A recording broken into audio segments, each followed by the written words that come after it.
అందరికీ నమస్కారం. నా పేరు డాక్టర్ మానస నెల్లుట్ల.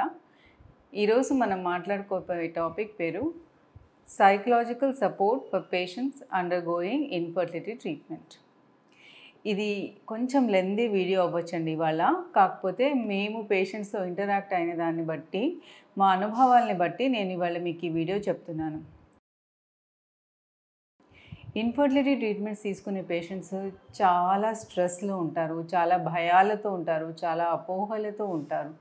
సో వాళ్ళందరికీ ఎటువంటి స్టేజెస్లో ఎలాంటి సహాయం కావాలి, మానసిక ఒత్తిళ్ల నుంచి బయటపడటానికి ఎక్కడెక్కడ మేమేమేమి అబ్జర్వ్ చేశాము అనేది ఇవాళ నేను మీతో డిస్కస్ చేస్తాను. First and foremost problem in today's society, first thing is going through internet. Patients చాలామంది డాక్టర్స్ దగ్గరకు వచ్చే కంటే ముందే గూగుల్ సెర్చ్ చేసేసి కానీ యూట్యూబ్లో కంటెంట్ చూసి కానీ వస్తారు. it's always good to be aware about your situation. There's a lot of content out there on the internet today.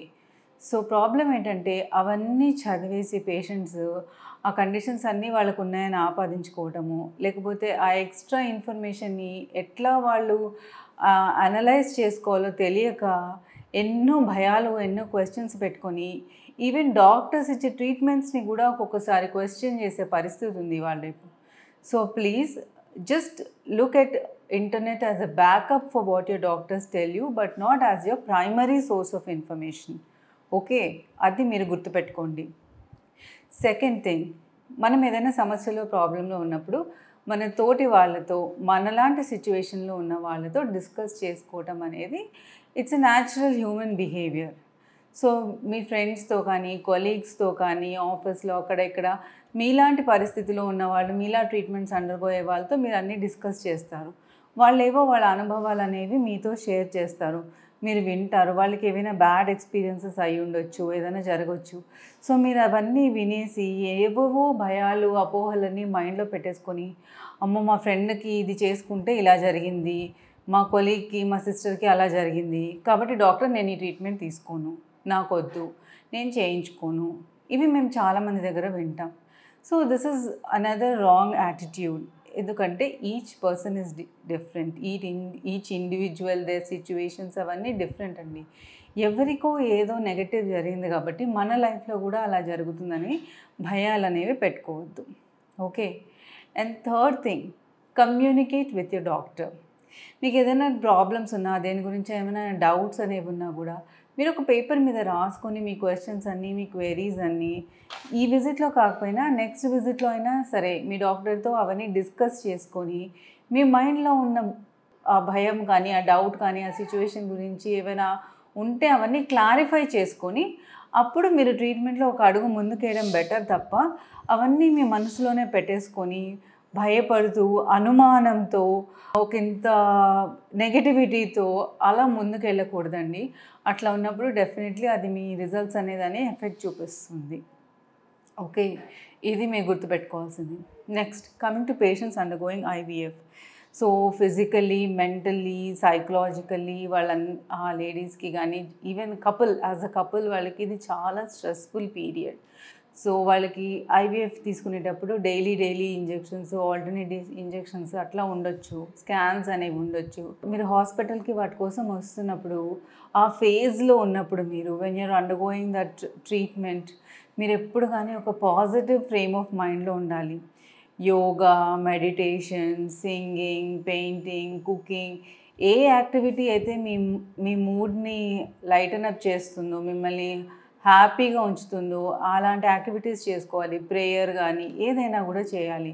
మీరు హాస్పిటల్కి వచ్చేటప్పుడు చాలా జాలీగా ఏదో ఒక షాపింగ్కో, ఒక ఫంక్షన్కో వస్తున్నంత సరదా మైండ్ సెట్తో రావాలి. అంతేగాని ఎప్పుడు భయంగా అపోహలతోనో, లేకపోతే ఏదో ఎగ్జామ్కి వస్తున్న స్టూడెంట్స్ వస్తున్నట్టు ఇప్పుడు ఏమవుతుంది, డాక్టర్ మాకు ఎగ్ వస్తుందా, డాక్టర్ మాకు రిలీజ్ అవుతుందా, డాక్టర్ మాకు టైంకి అవుతుందా, ఇలా డైలీ క్వశ్చన్స్తో ఇలా మైండ్లో పెట్టుకొని చికాకులతో రావద్దు.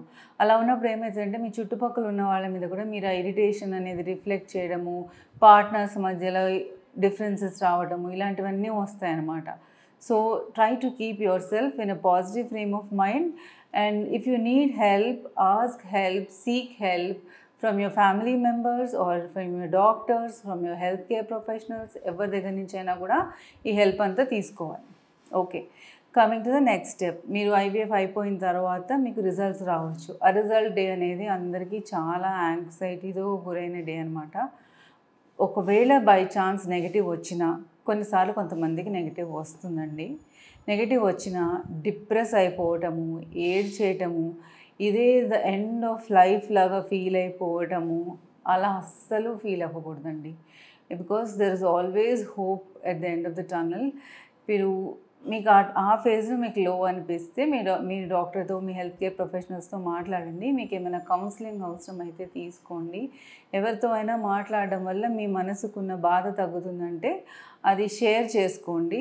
ఆ తర్వాత మళ్ళీ కొంచెం పుంజుకొని నెక్స్ట్ ఏం చేయాలి, ఎలా ఈ సమస్యకు పరిష్కారం అనేది వస్తుంది, నా సిచ్యువేషన్లో ఇప్పుడు జరిగిన దానికంటే నెక్స్ట్ మనం ఏది బెటర్గా చేసుకోవచ్చు, ఏంటి డిఫరెంట్గా చేసుకోవచ్చు, ఎలా చేసుకుంటే ఇంకా మంచి రిజల్ట్స్ వస్తాయి, ఇలా డిస్కస్ చేసుకొని ముందుకెళ్ళాలి. ఓకే, నెక్స్ట్ సినారియో, కొన్నిసార్లు పాజిటివ్ వస్తుంది పేషెంట్స్కి. వచ్చినా కూడా నెక్స్ట్ 9 నెలలు అనేది అంత ఈజీ కాదు. ఎందుకంటే రోజు ఇంజెక్షన్స్ ఉంటాయి ఫస్ట్ 3 months వరకు. కొంతమందికి bleeding, spotting first 3 months through out the pregnancy. So రోజు యాంగ్జైటీనే, ఏం జరుగుతుందో, ఎందుకు ఇలా అవుతుందో అని చెప్పేసి. సో వాళ్ళు మళ్ళీ భయపడుతూ ఫోన్ చేస్తారు, పరిగెత్తుకొస్తారు, ఏడ్ చేస్తుంటారు, స్కాన్లు చేయించుకుంటూ ఉంటారు. సో ఈ ఫేజ్ అంతా కూడా చాలా స్ట్రెస్ఫుల్ ఫేజ్. బేబీ మన చేతికి వచ్చే వరకు కూడా కొంత భయం అనేది ఉంటుంది మనసులో. సో ఎట్ ఎవ్రీ స్టేజ్ కూడా ఒక్కటే మంత్ర అండి, stay positive, stay strong, stay calm and always communicate with your health care providers. Okay, మీకు అలా ఉన్నప్పుడు మీరు ఏ సిచ్యువేషన్ నుంచి అయినా కూడా బయటపడవచ్చు. ఎప్పుడు నెగటివ్ ఫ్రేమ్ ఆఫ్ మైండ్లో ఉండడం కానీ, భయాలు, అపోహలు, అనుమానాలు, loss of trust on whoever is treating you, ఇలాంటివి మాత్రం పెట్టుకోవద్దు. Okay, and now coming finally, okay, everything goes well, you deliver the baby well and good and that's all fine. And coming to the final aspect ఏంటంటే monetary aspect. Infertility treatments and IVF అనేవి చాలా ఖర్చుతో కూడుకున్నవి. అందులో అవి ఇన్సూరెన్స్లో cover అవ్వకపోవడం వల్ల పేషెంట్స్కి చాలా భారంగా మారచ్చు. సో చాలామంది నెగిటివ్ వచ్చిన వాళ్ళు ఏమంటారంటే, మేము ఇన్ని డబ్బులు ఖర్చు పెట్టాము అయినా కూడా మాకు రిజల్ట్ రాలేదు. So this is not the right attitude. What you have to understand is all infertility treatments and even IVF, it is based on a science. Okay, we go in a scientific manner. We go as per some protocols. మనం అవి follow అయ్యి treatment అనేవి ఇస్తామండి. Results అనేవి 100% మన చేతుల్లోనే ఉండవు. Some times failure rates అనేవి ఉంటాయి. సో అలాంటప్పుడు మేము ఏదో మనీ బ్యాక్ పాలసీలో డబ్బులు పెట్టాం కదా అని, ఇన్ని డబ్బులు పెట్టాం కాబట్టి మాకు ఇంత రిజల్ట్ రావాలి అని, రాలేదు అని, రాకపోవడం వల్ల ఇది ట్రీట్మెంట్లో లోపం అని, డాక్టర్స్ వైపు నుంచి నెగ్లిజెన్స్ అని, ఇలాంటి మైండ్ సెట్తో మాత్రం ఉండకూడదు. So please, I hope you understand what we are trying to convey, and I hope this information is useful to you, and thank you. Namaste.